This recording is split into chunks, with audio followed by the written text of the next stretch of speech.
안녕하세요. 잘쌤 박대건입니다. 해부학 강의를 이어서 두 번째 시간 뼈대 계통 한번 보도록 하겠습니다. 뼈대 계통은 스켈레탈 시스템이라고 부르죠. 우리 스켈레톤, 본 이런 것들을 우리가 뼈라고 부르잖아요. 이 해골은 206호에 살고 있습니다. 상식적으로 알고 계시면 좋을 것 같아요. 우리 몸의 뼈는 206개가 있거든요. 교통사고가 나서 이렇게 다치게 되면은 이건 너무 경미한 사고, 조금 이렇게 큰 사고가 나게 되면은 우선 다친 사람들을 빠르게 병원으로 이송을 해야 되겠죠. 그러면 앰뷸런스가 와서 이렇게 구급대원이 환자를 싣고 병원으로 이동을 하게 됩니다. 그 가운데에서 환자의 상태에 대해서 파악을 하겠죠. 병원에 환자를 데리고 와서 환자를 옮기고 의사 선생님한테 지금 환자가 어떤 사고가 났고 어떤 식으로 다쳤고 그래서 지금 상태는 어떻다라고 정확하게 전달을 해야겠죠. 물론 이렇게 환자의 상태가 심각하다고 하면 차분하게 그럴 수 있는 시간이 있거나 그러진 않겠죠. 이렇게 막 심폐소생술을 막 하면서 정신없이 환자가 어떤 상태인지를 막 시끄럽게 이야기를 해야 될 겁니다. 그런데 그냥 생명에는 지장이 없이 이렇게 여러 군데에 다치거나 골절 이런 것들이 있을 때는 와서 지금 환자가 어떤 상태인지 빠르고 정확하게 이야기를 해야 되겠죠. 예를 들면 이렇습니다. 39세 여자 환자, 승용차 대 승용차의 운전자 TA다. TA는 Traffic Accident, 교통사고란 얘기입니다. 의식은 명료한 상태이고 바이탈 사인, 생체 징후는 120에 80, 125, 36.5 이렇게 이야기를 보통 하는데요. 순서는 혈압, 맥박, 호흡수, 체온 순서입니다. 좌측 경비골 원위부 개방성 복합골절이 보인다. 이 골절은 개방성이기 때문에 눈에 보이니까 이렇게 이야기를 할 수가 있고,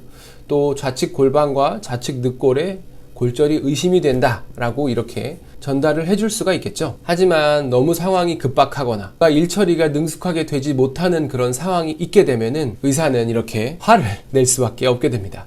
그래서 실제로 응급실에 있으면 분위기 굉장히 쌀발할 때가 많습니다. 왜냐하면 응급실에서 환자를 보는 데 있어서 의료진은 실수를 하면 안 되기 때문에 그래요. 아이고 실수를 했네요. 미안합니다. 이렇게 할 수가 없는 곳이죠. 실수가 바로 환자의 생명, 환자의 고통, 환자의 나중에 장애가 남고 안 남고 이런 것과 직결이 되기 때문에 응급실에서의 분위기는 실수가 허용되지 않습니다. 결국에는 구급대원과 의사, 그리고 의사와 검사자, 그리고 그 검사를 통해서 또 치료를 하는 의사까지 이런 일련의 과정이 신속하고 정확하게 이루어지기 위해서는 가장 중요한 것은 바로 소통이겠죠. 그 소통은 대부분 의학적인 용어로 하게 됐고 그 의학적인 용어의 대부분은 해부학 용어입니다. 그래서 우리가 해부학 용어를 공부를 하는 것이고요. 그 중에서도 특히 뼈랑 관련된 용어들 당연히 많겠죠. 총론에서도 말씀드렸지만 어렵지 않아요. 보통 꼭 교통사고가 아니더라도 넘어지게 되면 걱정을 하겠죠. 그렇죠? 무슨 걱정을 하나요?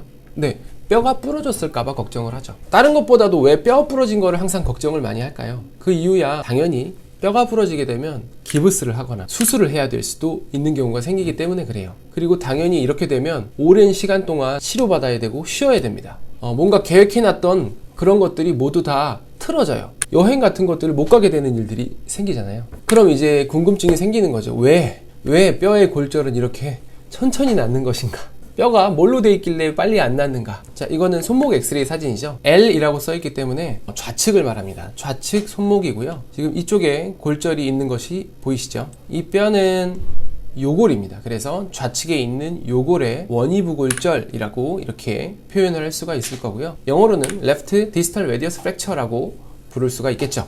이런 용어들이 뼈 이름을 익히면서 자연스러워질 수 있습니다.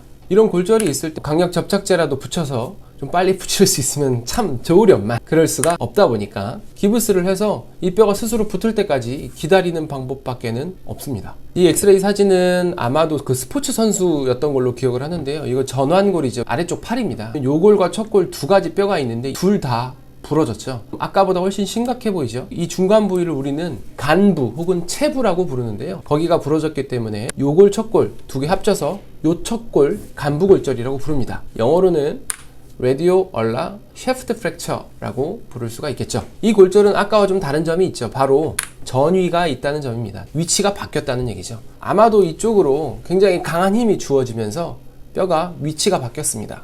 영어로도 displacement라고 하는데요. 이 전위의 여부가 수술을 해야 되냐 말아야 되냐를 결정하는데 가장 중요한 역할을 합니다. 당연히 수술을 해야겠죠. 이 수술 사진과 이 사진이 지금 딱 맞는 사진은 아니지만 제가 비슷한 걸로 찾았습니다. 요골과 촉골 두 개 다를 맞춰서 수술을 해주게 되겠죠. 이렇게 해놓고 기다리는 겁니다. 도대체 뭐 때문에 뼈가 이렇게 천천히 붓는 것인가? 우리가 뼈가 익숙하지는 않지만 실제로 우리는 뼈를 많이 보고 있습니다. 뭐 뼈다귀 해장국을 먹을 때도 그렇고요. 아니면 이렇게 등뼈찜 같은 것들을 먹을 때도 항상 뼈를 보죠. 치킨 먹을 때도 마찬가지고요. 등뼈찜을 먹고 나서 살을 발라내게 되면 이렇게 뼈만 남죠. 겉에 뼈는 딱딱한데 이 안쪽에 있는 그물 모양의 얼기설기된 그쪽이 있죠. 갈비찜 먹고 나서 여기 뼈 쪽 빨면 양념이 좀 나오잖아요. 그 뭔지 아시죠? 이 뼈의 이 안쪽에 이렇게 그물처럼 생긴 바로 이 부분인데요. 이렇게 생긴 부분은 스폰지처럼 생겼다고 해서 스폰지본이라고 부릅니다. 한자로 해면골이라고 하는데요. 해면은 바다 솜이라 그래서 구멍 송송송 뚫린 것 같은 그렇게 생긴 게 있다고 하더라고요. 그 겉을 싸고 있는 이 딱딱한 편은 컴팩트본이라고 합니다. 치밀골이라고 부르죠. 그래서 뼈는 이 두 가지 뼈로 구성이 되어 있습니다. 치밀골이 뼈의 강도를 결정하고요. 이 해면골이 뼈의 유연성을 담당을 하죠. 그리고 이 안에 뼈 안에는 골수강이라고 해서 빈 공간이 있습니다. 그리고 그 공간에는 본메로우라고 하는 골수가 있죠. 많이 들어보셨죠? 백혈병 있을 때 골수 이식 같은 걸로 치료를 하잖아요. 골수 안에 스템셀이라고 하는 줄기세포가 들어있기 때문에 그렇죠. 뼈를 나눌 때 말단부를 골단이라고 해서 에피피지스라고 부릅니다. 말단부는 양쪽 끝이겠죠. 이쪽과 이쪽. 그래서 이쪽을 둘 다 우리가 에피피지스, 골단이라고 부르고요. 저번 시간에 한 것처럼 근위부 골단, 그리고 원위부 골단 이렇게 부릅니다. 가운데 있는 몸통을 우리가 골간이라고 부르고요. 영어로는 다이아피지스라고 부르게 됩니다. 그런데 여기서 한 가지 더 골단과 골간 사이에 있는 메타피지스라고 하는 더 있습니다. 골단과 골간 사이에 있다고 해서 골간단이라고 부릅니다. 골간단. 골간단이 왜 중요하냐면 성장판 검사할 때 이 골간단을 확인하기 때문에 그렇습니다. 자, 엑스레이를 찍으면 골간단 공간이 이렇게 벌어져 있고요. 이 끝은 골단, 이 안쪽은 골간이 됩니다. 그래서 아이들 같은 경우에는 이 골간단이 닫혀 있지 않습니다. 성인이 되면 골간단이 닫혀요. 선이 붙어버리고 이 선이 안 보이기도 합니다. 그렇지만 아이들 같은 경우에는 여기가 이렇게 떨어져 있죠. 이게 얼마큼 떨어져 있는지 이런 것들을 보고 어느 정도 더 성장할지 이런 것들을 좀 예측을 하는 것이 성장판 검사다. 상상도 못한. 자, 그래서 방금 말씀드린 것처럼 뼈는 해면골, 치밀골 혹은 피질골 두 가지로 이루어져 있고 그 안에는 골수가 차 있다 라는 것이고요. 그리고 그 구성 물질은 무기질, 유기질, 물, 요 정도로 되어 있다. 무기질 같은 경우에는 우리가 흔히 말하는 미네랄이죠. 뭐 칼슘이나 인 이런 것인데요. 칼슘의 흡수를 돕는 비타민 D 이런 것들을 보충함으로써 뼈를 좀 튼튼하게 해줄 수 있다라고 생각을 하고 있죠. 그런데 더 중요한 거는 뼈에 어떤 세포들이 있느냐라는 것입니다. 네 가지 세포가 나와 있죠. 오스테오블라스트, 오스테오제닉셀, 오스테오클라스트, 오스테오사이트, 오스테오가 계속 나오죠. 오스테오의 뜻이 뼈거든요. 뼈 영양제라고 해서 이렇게 오스티오라는 이름으로 이렇게 나오기도 하고, 왼쪽에 비해서 오른쪽에 지금 해면골이 구멍도 많고 얼기설기 되어 있는 이런 경우 우리가 골다공증이라고 부르는데, 그 골다공증의 이름이 오스티오포로시스가 됩니다. 재밌지 않나요? 그래서 방금 말씀드린 그 뼈에 있는 이 세포들이 서로 뼈를 형성하고 또는 뼈를 재흡수하면서 이런 항상성을 이루는 과정을 간략하게 표로 나타낸 이런 것들, 여러분들은 물론 충분히 쉽게 이해하실 수 있겠지만은 오늘은 조금 더 간단하게 말씀을 드리자면, 세포는 두 가지만 좀 중요하게 기억을 하시면 되는데, 하나는 오스테오블라스트고요, 하나는 오스테오클라스트입니다. 오스테오블라스트는 조골세포라고 해서 뼈를 만드는 거고요, 오스테오클라스트는 파골세포, 뼈를 파괴시키는 세포입니다. 그래서 우리 몸은 현재 진행형으로 지금도 파골세포가 뼈를 깎아내고요, 조골세포가 뼈를 다시 채워나갑니다. 그 과정이 서로 마이너스 100 플러스 100 0으로 맞춰져요. 그래서 항상 계속 건강한 뼈로 유지할 수 있게 합니다. 그런데 나이가 들면서 이 파골세포의 기능이 더 많아져서 뼈가 점점 더 약해지게 되면 우리는 당연히 그걸 골다공증이라고 부르고요, 혹은 뭐 염증이나 이런 것들로 인해서 조골세포의 기능이 너무 강화되게 되면 뼈가 더 생기겠죠. 네, 그거를 쾌라고 부르죠. 뼈가 부러지게 되면 그 뼈를 다시 이어서 붙이기 위해서 방금 보셨던 조골세포가 일을 더 많이 해야 됩니다. 그렇지만 공사 진행이 그렇게 빠를 수는 없어요. 왜냐하면 파골세포도 항상 작용하고 있기 때문에요. 그래서 보통 4주에서 16주, 평균적으로 2달 정도, 이 정도가 되어야 이렇게 서로 이어 붙으면서 어느 정도 회복이 되었다라고 말할 수 있는 수준이 되는 겁니다. 이분이 또 나오셨죠. 이분 몇 호에 산다고요? 네, 206호에 살고 있습니다. 해부학 용어를 잘 익히시는 게 필요하고요. 그 해부학 용어 중에서도 굉장히 많은 부분을 차지하는 게 바로 뼈입니다. 항상 신속하고 정확한 소통을 위해서 필요한 겁니다. 해골 같은 경우 예전에는 죽어서만 볼 수 있는 공포스러운 대상이었죠. 이 렌트겐이라는 사람이 처음에 엑스레이를 발견하고 아내의 손을 찍었습니다. 그게 바로 요건데요. 아내가 이 손을 보고서 나는 나의 죽음을 보았다 라는 말을 남겼죠. 그만큼 해골은 죽음을 의미했었더랬죠. 지금은 그렇지는 않죠. 조금은 친숙하고 그냥 우리 몸이라는 인식이 더 생긴 것 같습니다. 머리, 스컬부터 해서 척추, 스파인, 갈비뼈, 립, 어깨 쪽, 클래비클과 스캐플라, 팔, 휴머러스와 레디어스 얼라, 그리고 손목인 카팔, 손가락 팔랑스, 골반 펠비스, 대퇴골 피머, 경골과 비골, 티비아와 피빌라, 그리고 발목 타살과 토까지 해서 뼈를 한번 쭉 풀도록 하겠습니다. 처음에 나오는 거는 이 두개골인데요. 두개골은 각각의 뼈들도 가지고 있고 또 뼈 안에 있는 이런 구조물들로 인해서 튀어나온 부분, 구멍이 있는 부분, 신경이 들어가는 부분에서 이렇게 굉장히 많은 영어로 써있는 어마어마한 많은 구조물들을 외워야 하고요. 여러분들은 금세 이런 것들을 다 쉽게 파악하실 수 있으시겠지만은 오늘은 조금 간단하게 머리에서 가장 중요한 4가지 뼈를 먼저 보도록 하겠습니다. 두개골, 이 머리에 있는 뼈는 크게 4가지로 구분이 되어 있는데요.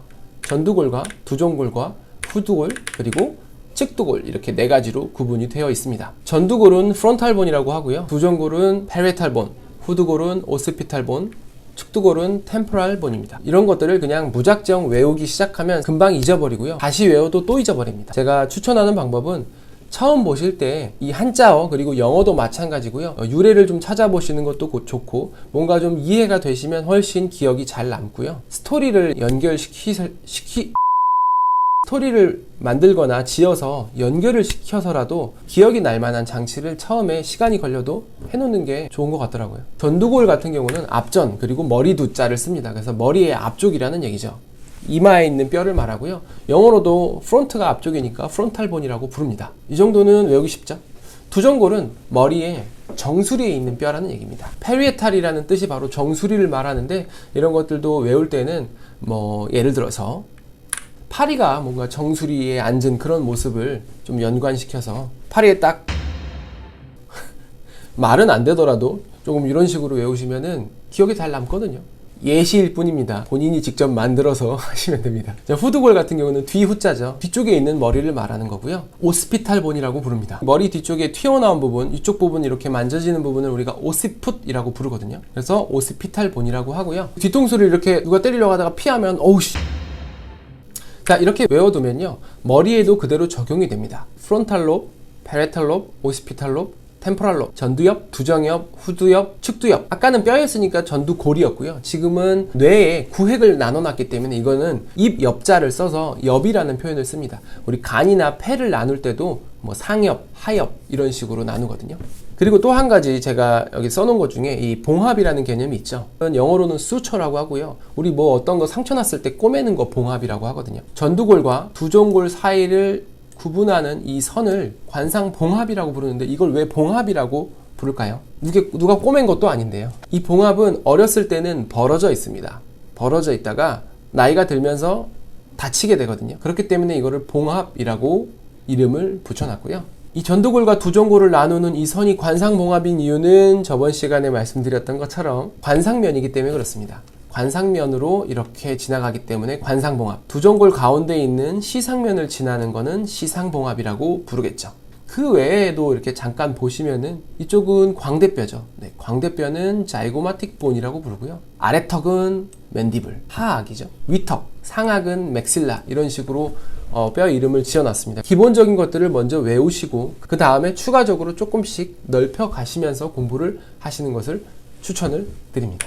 머리통을 했으니까 그 다음에는 머리통에서 이어져 내려오는 척추, 스파인을 해야겠죠. 스파인은 이렇게 생겼습니다. 척추는 총 26개의 뼈로 되어 있고요. 경추, 그러니까 cervical spine 7개, 흉추, thoracic spine은 12개, 요추, 럼바 스파인은 5개, 천추, 우리가 엉치뼈라고 부르는 세이크럼이 1개, 미추, 꼬리뼈, 콕세스가 1개, 이렇게 해서 총 26개로 되어 있습니다. 이 26개가 전부 이름이 다 있으면 정말 큰일 날 뻔했지만 다행히 척추는 번호로 부릅니다. 맨 위에 있는 경추에 있는 첫 번째를 C1이라고 부르고요. 그 밑에는 C2, C3 해서 C7까지 가는 거고요. 그 밑에는 다시 흉추 1번으로 시작해서 T1, 네, 이렇게 부릅니다.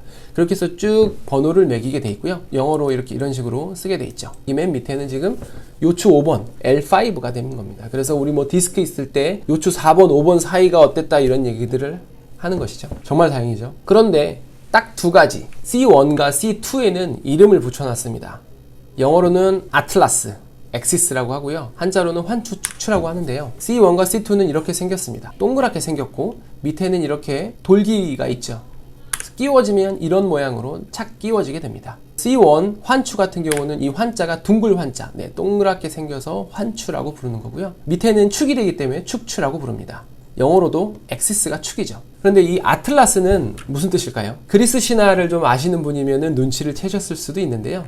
아틀라스는 지구를 떠받들고 있는 신이죠. 척추뼈 첫 번째에 있는 경추 1번이 머리를 떠받들고 있기 때문에 아틀라스라는 이름을 지어놨습니다. 멋지지 않나요? 구독, 좋아요, 감사합니다.